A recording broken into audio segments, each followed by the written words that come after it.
to the center of several hotspots sightings in this area and see what we can see, hear what we can hear, and gather what evidence we can.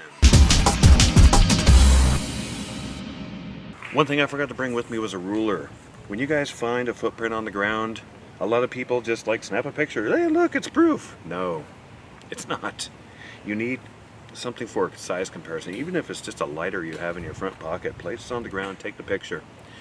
And one footprint is almost never enough. I mean, it's good.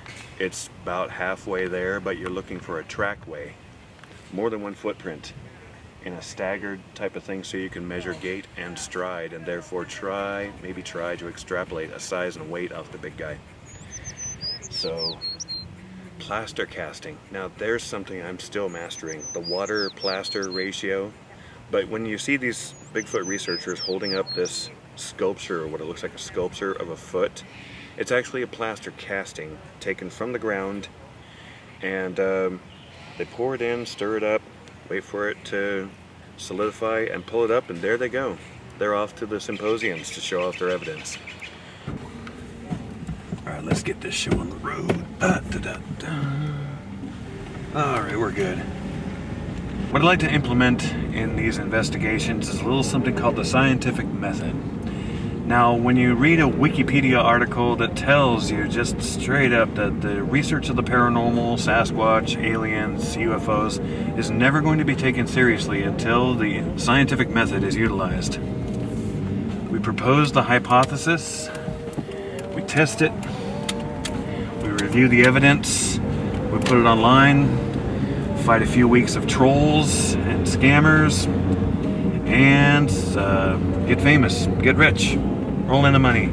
So basically that scientific method application is a step-by-step process. What you see on TV is kind of most of it, 60 to 75% of it, but all 6 to 10 steps are not actually fully used. You propose the hypothesis, say something is going on here. There's a Sasquatch that stepped out of a UFO hanging out with the ghost of Elvis Presley. That's what we go out to prove. We propose the experiment, and the experiment has to have repeatable results.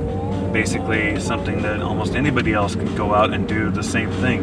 But the problem with the method, the scientific method being applied to such an esoteric principle, a metaphysical masterpiece such as Sasquatch, and that guy in front of me doesn't know how to drive, is that it doesn't lend itself easily to practical application.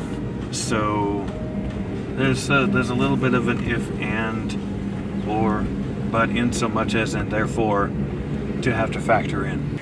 Yeah, when I was in my 20s, I was hired as a maintenance man for a artist colony up on Mount Baker.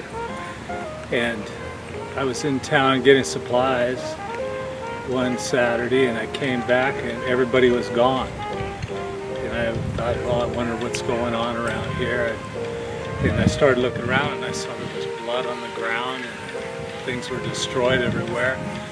And then I caught a glimpse of Sasquatch actually running up the creek from the site. And I turned around and ran. And ever since then I've been obsessed with trying to see another one.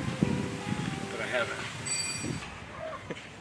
Let me tell you how to communicate with the Sasquatch. You get yourself a good tree walking stick and hit the tree solidly but definitely. And then you listen.